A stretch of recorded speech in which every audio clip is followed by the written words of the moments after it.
Bonjour, nous allons continuer sur l'examen du Métropole 2015 des maths et c'est notre dernier exercice sur les matrices et l'arithmétique modulaire. Alors, il m'a donné une matrice, il m'a donné une matrice, la matrice A, et il me dit le but de cet exercice est de décrire un procédé de codage d'un mot de 2 lettres à l'aide de la matrice A, puis de détailler une méthode de décodage de ce mot sur la partie C en s'appuyant sur des résultats mathématiques établis dans la partie B. Alors la partie A, ça va être un codage, la partie C, c'est le décodage d'un autre mot, et la partie B, ça va être juste l'élaboration des résultats mathématiques. Un mot de 2 lettres est assimilé à une matrice de colonnes X. Alors, on a 2 lettres, par exemple, hi, je vais écrire H pour le X et I pour le Y. Mais lui, il me dit où X et le nombre correspond à la première lettre. C'est-à-dire, je ne vais pas mettre le H, mais je vais mettre le chiffre qui correspond à H dans ce tableau-là. Pour le Y aussi, la même chose. Pour hi, j'aurai 7, 8. Par exemple, pour MI, j'aurai 12 et 8. Ainsi de suite. Alors lui, ici, il me dit que pour l'exemple SI, elle est assimilée à la matrice X. Alors S, normalement, c'est le 18, c'est là. Et le I, c'est le 8. Elle est là. Et on passe. Première partie. Pour la partie A, c'est le procédé du codage. Alors, il me dit, pour coder le mot assimilé à la matrice X, on calcule la matrice E, telle que AX égale à E, puis la matrice C. Alors là, je m'arrête, ça a devenu un petit peu flou. Je dois ouvrir ma petite feuille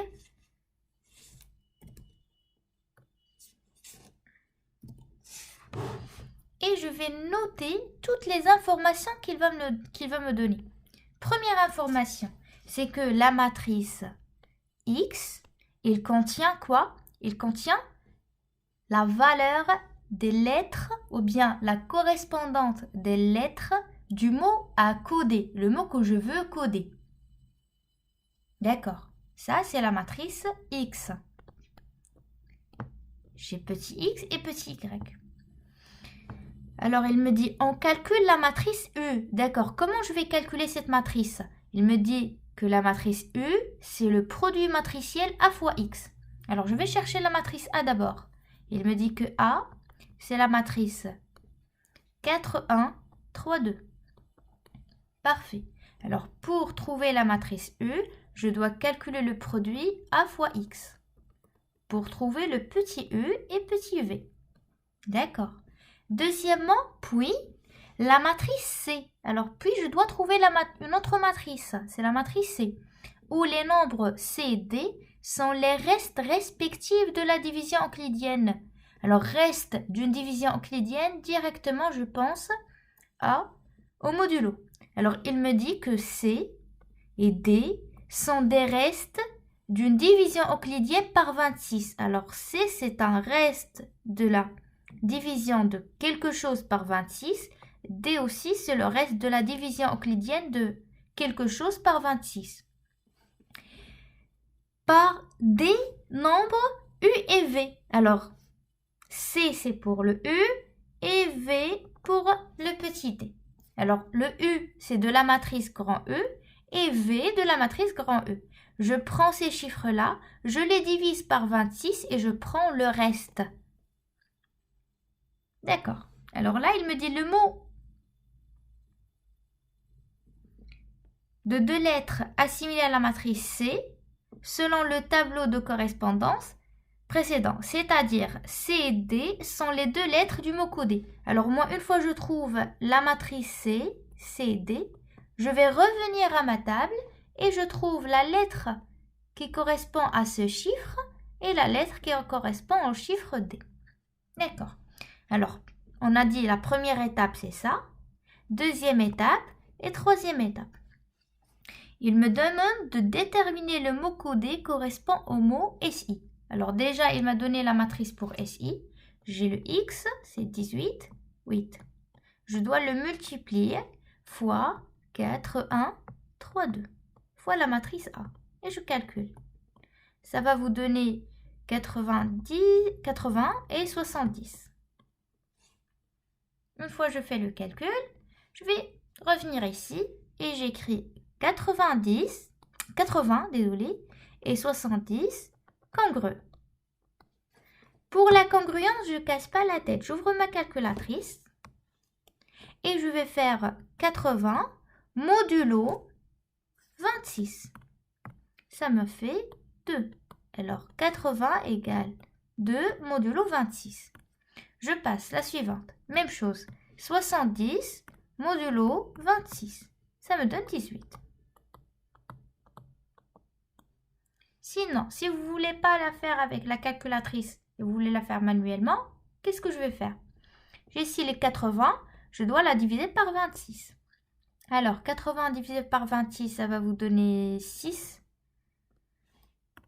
80 divisé par 26, ça me donne 3. 3 fois 26, c'est 78. Et je fais, là c'est 2, 0. Alors, le reste, c'est 2. Pour la 70, je la divise par 26, ça me donne 2. 2 fois 6, c'est 12. Je mets 2 et je prends 1. 2 fois 2, c'est 2 avec le 5. Là, c'est 8. 7 moins 6, c'est 1. Alors, 18 inférieur à 26, oui. Alors, je ne peux pas faire plus de division. C'est la dernière. Alors, le reste, c'est 18. Dernière étape, on a dit que la matrice C est composée du premier chiffre, c'est 2. Deuxième chiffre, c'est 18. Je vais revenir à ma table et je vais trouver le mot assimilé.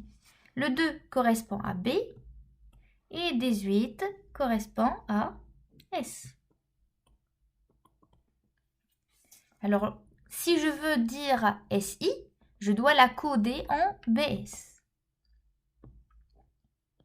Ça, c'était la première partie, la partie A. Je passe maintenant à la partie B. La partie B, comme on a dit, c'est juste des démonstrations mathématiques. Alors, je commence. Justifier la congruence. 5 fois 21 congrue à 1 modulo 26. Alors, qu'est-ce qu'on a dit? Comment je définis ou bien comment je justifie une congruence? On a dit que A congrue à B modulo n si et seulement si A moins B est divisible par n. C'est ce que je dois montrer ici. J'ai 5 fois 21 congrue à 1 modulo 26. Qu'est-ce que je dois montrer? Je dois montrer que 5 fois 21 moins 1 égale 26 fois quelque chose. Je le calcule. Toujours, je ne casse pas la tête, j'ouvre ma calculatrice. 5 fois 21, ça me donne 105. Je ramène le 1 ici. Ça me fait ici 105 moins 1. Ça me fait 104. Et 104, je dois la diviser par 26 et je trouve un nombre entier. Divisé par 26 et ça me donne 4. Alors, égale 26 fois 4. Alors, 105 moins 1 égale 26 fois 4. Alors, 105 égale 26 fois 4 plus 1. Et ça me fait revenir à ma congruence. Ça me fait 105 congrue 1. Le 26 fois 4, c'est le modulo 26. Et j'ai terminé. Je passe maintenant à la deuxième question. 2A. Calculer le produit matriciel B fois A. Alors, il m'a donné ici une matrice B. Il me demande de calculer le produit matriciel B fois A. Alors, B, c'est 2, moins 1, moins 3, 4, fois la matrice A. Alors, A, c'était 4,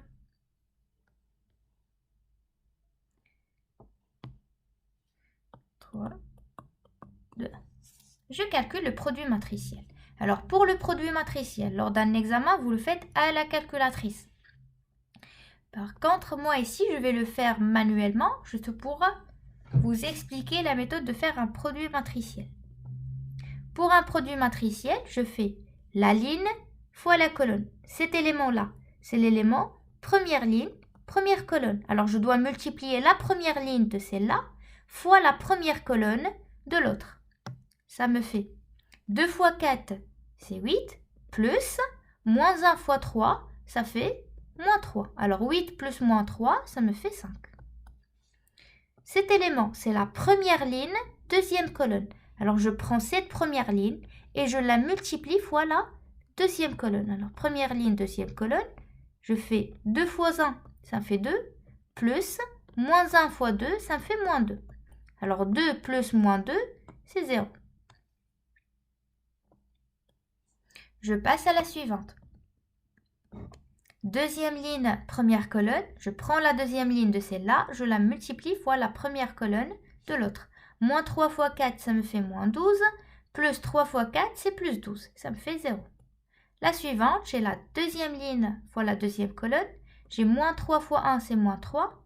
Plus 4 fois 2, c'est 8. Moins 3 plus 8, c'est 5. Qu'est-ce que j'ai trouvé ici? J'ai trouvé le chiffre 5 fois la matrice identité. Ça me fait 5 fois I. Alors, j'ai trouvé que B fois A égale 5 fois I. Ça, c'est pour 2A. 2B maintenant.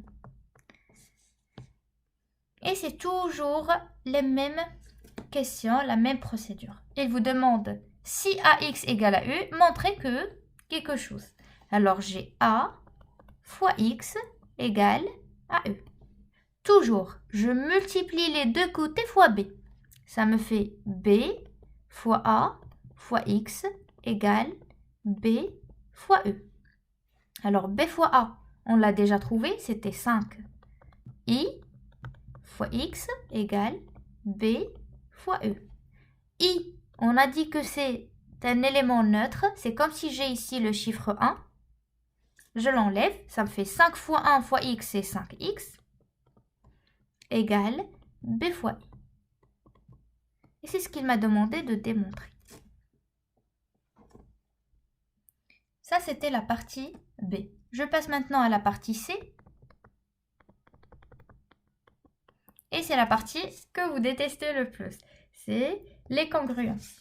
Alors, je commence par la première. En utilisant la question B2, démontrer que 5x égale 2u moins v et 5y égale moins 3u plus 4v. Comment je vais démontrer ça? Il me dit, en utilisant la B2. Elle est où la B2? C'est ici. Je dois démontrer que 5 fois la matrice 5 fois la matrice x, y égale la matrice B fois la matrice U. Alors, je prends les éléments de ma matrice B. Ça me fait ici 2, moins 1, moins 3, 4. Facteur de U et V. Je calcule. J'ai ici 5x égale la première ligne fois la première colonne. Ça me fait 2 fois U plus moins 1 fois V. Je passe à la deuxième. J'ai 5 fois Y égale deuxième ligne fois la première colonne. Moins 3 fois U, moins 3U, plus 4 fois V. C'est ce qu'il a demandé que je montre. Là, il me dit en déduire que 5x et 5y congruent à moins 2 modulo 26 et 13 modulo 26. Le U, on l'a déjà ici. Il me dit que le U, c'est 1 modulo 26. Alors, je l'écris 5x égale 2 fois 1 modulo 26. Moins le V, c'est 4 modulo 26 moins 4 modulo 26. Et j'ai aussi 5y égale moins 3. Le U, on a dit que c'est 1 modulo 26 plus 4 fois V qui est égal à 4 modulo 26. Et je fais le calcul normal. J'ai ici 5x égale 2 moins 4. Ça me fait moins 2 modulo 26. Et 5y congru, j'ai moins 3 plus 16. Ça fait 13 modulo 26. La question suivante, il me dit, en utilisant la question B1, en utilisant cette question, 5 fois 21 congru à 1 modulo 26, démontrer que x et y sont congrués à 10 modulo 26 et 13 modulo 26. Allez, comment je vais montrer ça? Si vous remarquez, là, j'ai 5 fois 21. Il est congrué à quoi? Il est congrué à 1 modulo 26. J'ai le 5 ici, mais je n'ai pas le 21. C'est ça ce qui me manque. Et de cet côté, j'ai le modulo et de l'autre côté, je ne l'ai pas. Alors, je multiplie les deux côtés fois 21. Ça me fait 5 fois 21 fois x congru à moins 2 fois 21 modulo 26. L'autre aussi, j'ai 5 fois 21 fois y congru à 13 fois 21 modulo 26.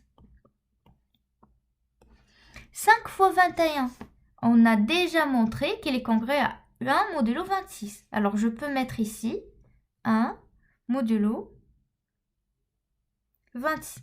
1 modulo 26 fois x. Alors, ça va me donner juste ici un x congru à moins 2 fois 21 modulo 26.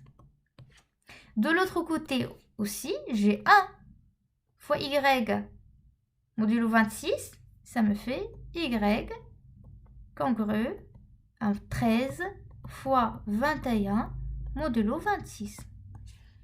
Mais j'ai pas encore trouvé les chiffres qu'il m'a demandé. J'ai ici le 10 et là j'ai le 13. Je dois juste faire ici un petit calcul. J'ai x, il est congru 2 fois 21. Ça me fait moins 42 modulo 26. Et le y, il est congru à 13 fois 21. Ça me fait 273 modulo 26. Alors, j'espère que vous vous rappelez de notre trait. Pour moi, le x, il est congru à moins 42.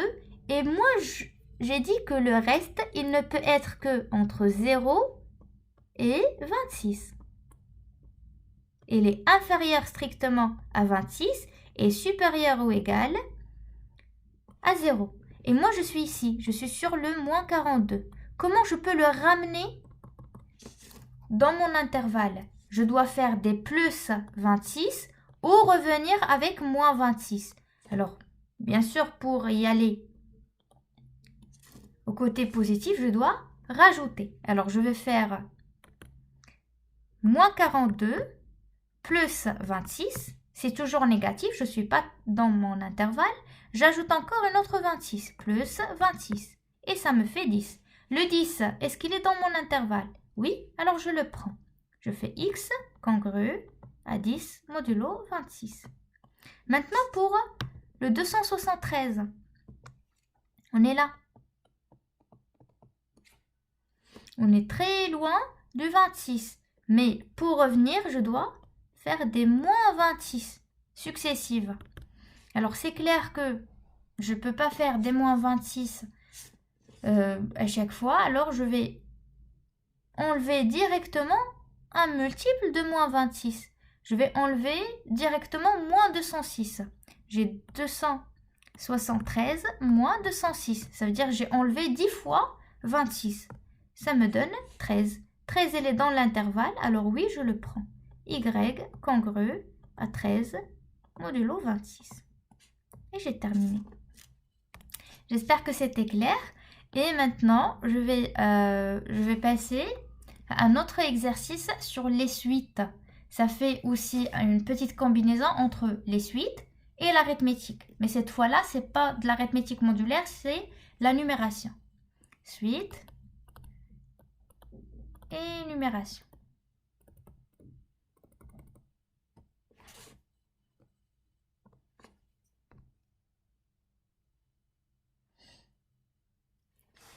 Alors, je vais juste faire ici.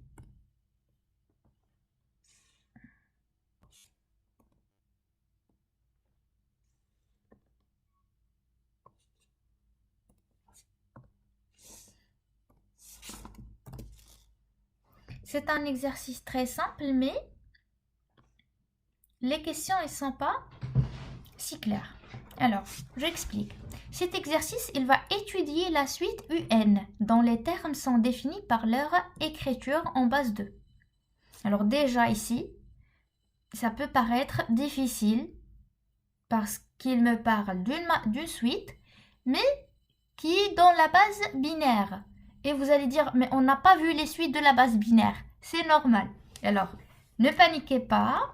Je vais l'étudier étape par étape. D'accord. C'est une suite dans la base binaire. Il me dit que U0 égale à 1. J'ai ici U0 égale le chiffre 1. Mais puis il me dit pour tout entier n supérieur à 1, UN égale 1,111 jusqu'à n. Ça veut dire pour U1, je vais trouver 1, seul 1. Pour U2, c'est 1,2 fois 1. 1, 1. E3, c'est 1,111. Ainsi de suite. Mais tout ça, c'est en binaire. C'est pas le décimal.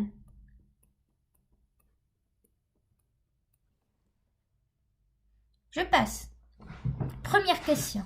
Il me demande de vérifier que l'écriture en base décimale de U1 égale 1,5. Moi, je vais oublier ici qu'il parle des suites. L'essentiel pour moi, c'est qu'il m'a donné un chiffre en binaire et il me demande de le convertir en décimal. Tout simplement. Alors, on a déjà montré comment convertir des chiffres du binaire au décimal. Sinon, je leur explique. On a dit un chiffre quelconque. Par exemple, 10011,1101. Pour le convertir du binaire au décimal, je dois multiplier l'élément, c'est sigma, i allant de 0 jusqu'à n, de quoi? AI fois b à la puissance i. Alors, pour le binaire, je commence par la partie entière. Ça va me faire 1 fois la position, c'est 0. Le deuxième 1, c'est la position 1, puis la position 2, puis la position 3, puis la position 4. Par contre, dans la partie décimale, on ne sait pas comment les convertir. Tout simplement, sans paniquer, c'est les positions négatives. Là, j'ai des positions positives. Qu'est-ce qu'il y a avant le 0? Il y a le moins 1. Avant le moins 1, il y a le moins 2. Il y a le moins 3, moins 4, ainsi de suite. Et je fais la somme. C'est ce que je vais faire ici. Je passe. U1 égale 1,1. Ça, c'est en binaire. Moi, je vais prendre ce chiffre-là, 1,1, qui est en binaire, et je vais le traduire au décimal. Alors, quelle est la position du premier 1 ici? Celui-là. C'est le 0. L'autre, sa position, c'est moins 1. Et je vais faire la somme. Ça me fait 1 fois ma base 2 à la puissance 0 plus 1 fois 2 à la puissance moins 1. Je fais les calculs. 1 fois 2 à la puissance 0, c'est 1, ça me fait 1. Plus 2 à la puissance moins 1, c'est 1 sur 2, c'est 0,5, fois 1, 0,5. Je fais la somme, ça me donne 1,5. C'est ce qu'il a demandé. Donner l'écriture en base décimale de U égale à 2. Je le calcule. J'ai ici 1,11 égale, toujours de la même manière, 1 fois 2 à la puissance 0 plus 1 fois 2 à la puissance moins 1 pour celui-là, plus 1 fois 2 à la puissance moins 2. Et je fais ma somme. 1 fois 2 à la puissance 0, ça me donne 1, plus 2 à la puissance moins 1, c'est 0,5 fois 1, c'est 0,5, plus 2 à la puissance moins 2, c'est 1 sur 4, c'est 0,25 fois 1, 0,25, et je fais la somme, ça me donne 1,75. Et ça, c'est U2. Je passe. Justifier le fait que la suite UN n'est ni arithmétique ni géométrique. C'est un très bon exercice parce qu'il va nous permettre de démontrer ou bien d'expliquer comment montrer qu'il est arithmétique et comment montrer qu'il est géométrique. Là, c'est le contraire. Alors, pour qu'une suite soit arithmétique, il faut montrer que pour tout UN, on a UN plus 1 moins UN égale un réel. Et ce réel, il est constant. Pour la géométrique, aussi, je dois montrer que UN plus 1 sur UN égale un réel constant. Pour nous ici, qu'est-ce que je vais faire? J'ai déjà U0. Alors, je vais les écrire ici. J'ai U0 de la base décimale. Je vais faire ici des calculs de la base décimale. J'ai U0 qui est égal à 1. U1 égale 1,5 et U2 égale 1,75.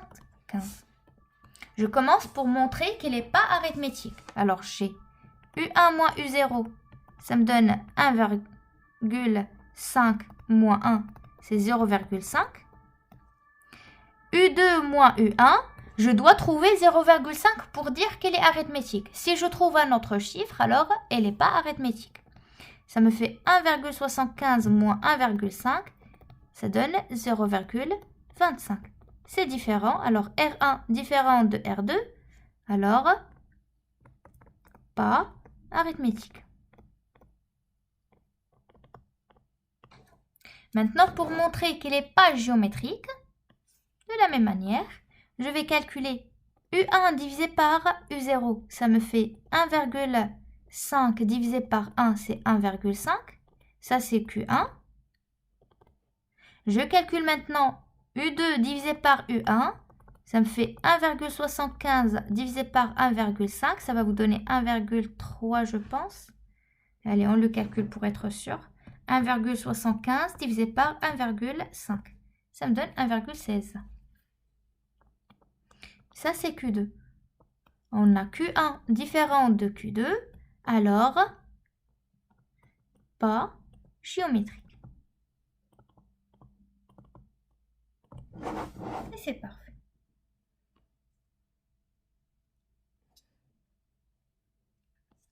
Maintenant, sur la troisième question, il me dit on pose A égale 1 plus 1 sur 2 plus 1 sur 4 plus 1 sur 8 plus 1 sur 16. Vérifiez que le nombre A est l'un des termes de la suite UN et donner son rang. Ah, ça, on l'a déjà trouvé. On a trouvé pour calculer U2, qu'est-ce qu'on a fait? C'était 1 plus 1 fois 1 sur 2, 2 à la puissance moins 1, plus 1 fois 1 sur 2 à la puissance moins 2, ça fait 1 sur 4, plus 1 fois, et c'est tout. Alors, j'ai ici 1 plus 1 sur 2 plus 1 sur 4. C'est le rang 2. Alors que U1, c'était 1 plus 1 sur 2. Qu'est-ce que je peux remarquer? Que la matrice, ou bien la suite UN, c'est 1 plus 1 sur 2, plus 1 sur 4, plus 1 sur 16, 1 sur 8, plus 1 sur 16, jusqu'à 1 sur quoi? 2 à la puissance n. Là, c'est le premier ordre. Là, c'est U1. Je me suis arrêtée ici quand c'était U2. Pour celle-là, ça va être U3. Et 1 sur 16, c'est U4.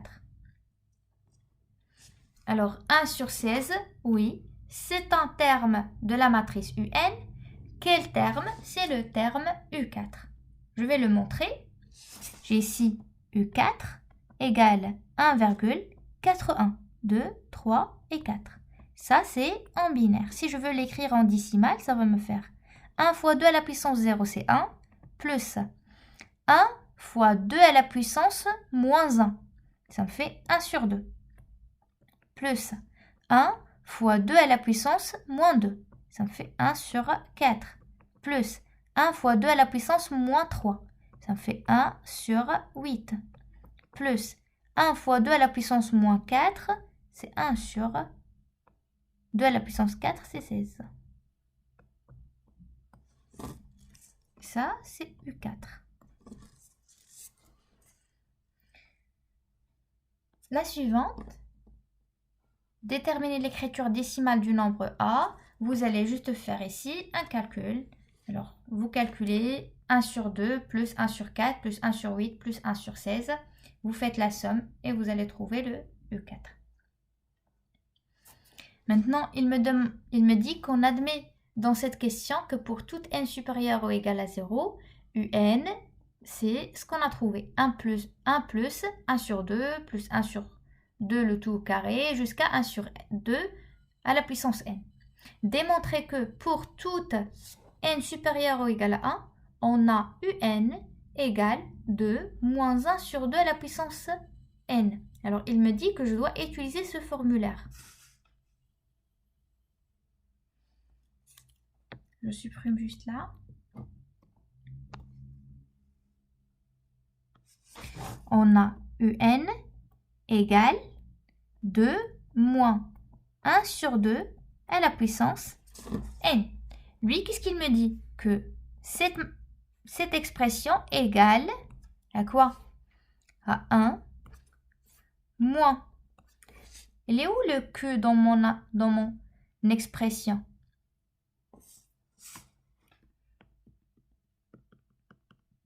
Alors, je vais réécrire ici l'expression qu'ils ont donnée. Il m'a dit 1 plus 1 plus 1 sur 2 plus 1 sur 2 le tout au carré plus 1 sur 2 tout à la puissance 3 jusqu'à 1 sur 2 le tout à la puissance n. C'est ce qu'on a ici.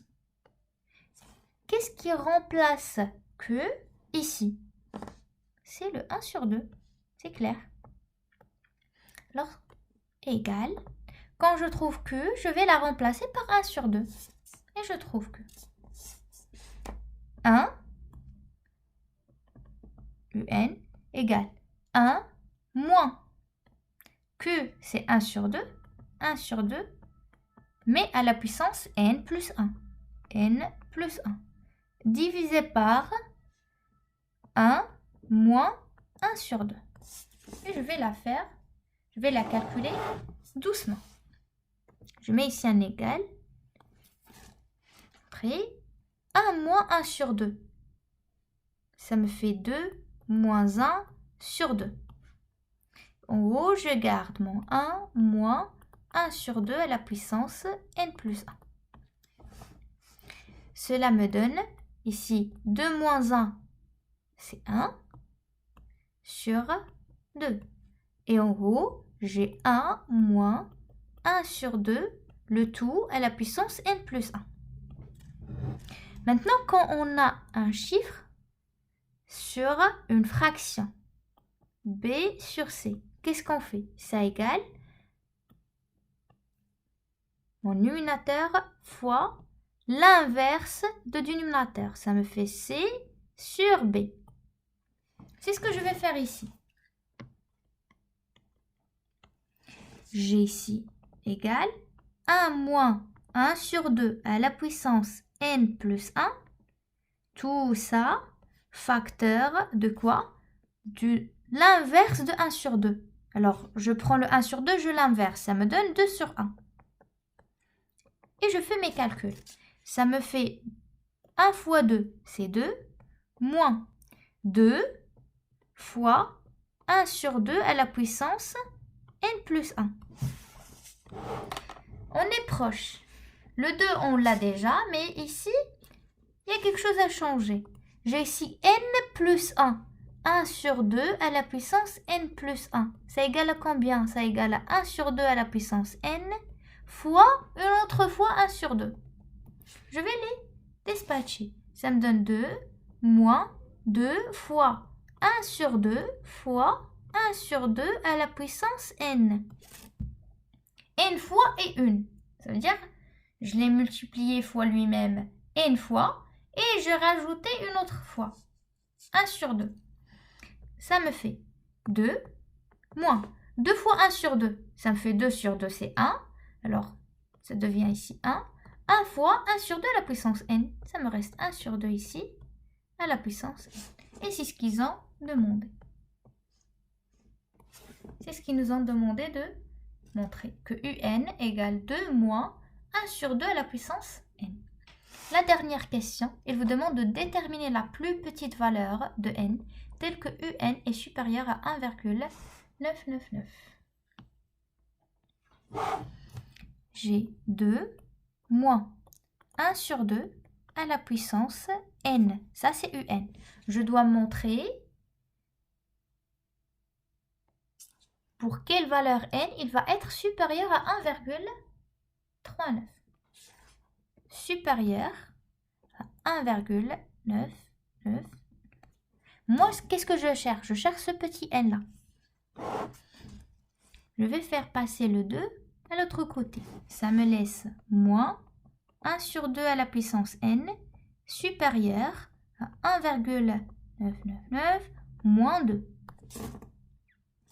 Et ça égale à moins, je le fais étape par étape. J'ai ici moins 1 sur 2 à la puissance n supérieur à moins 0,001. J'ai ici des négations, je veux les enlever. Ça me fait 1 sur 2 à la puissance n. Je dois inverser le signe. 0,001. Sur vos calculatrices, là maintenant, qu'est-ce que j'ai? J'ai une suite 1 sur 2. Sur vos calculatrices, vous allez faire apparaître les 10 ou les 15 premiers éléments de la suite 1 sur 2. Et moi, pour vous le montrer rapidement, je vais le faire juste sur le terminal de Python.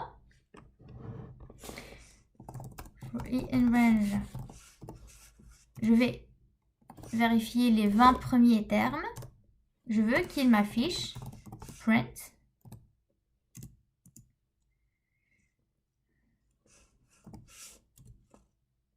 1 sur 2 puissance i ».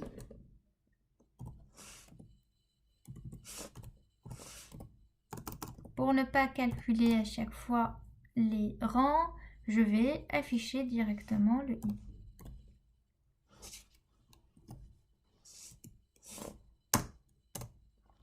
Et là, je vérifie sur quel rang il va devenir inférieur. Cette suite va devenir inférieure à 0,001. Alors, je vérifie, c'est à partir du rang 10, à partir de i égale à 10. Pour n égale à 10, et on peut le vérifier. Je vais mettre n égale à 10. 1 sur 2. 1 sur 2. Puissance 10. 1 sur 2. Je vais mettre directement 0,5. 0,5. Puissance 10. Ça me donne 0,0009. Et c'est le premier chiffre inférieur à 0,001. Alors, n égale à 10. Et j'ai terminé la correction de cet exercice. Je vous retrouve dans le prochain. Bon courage.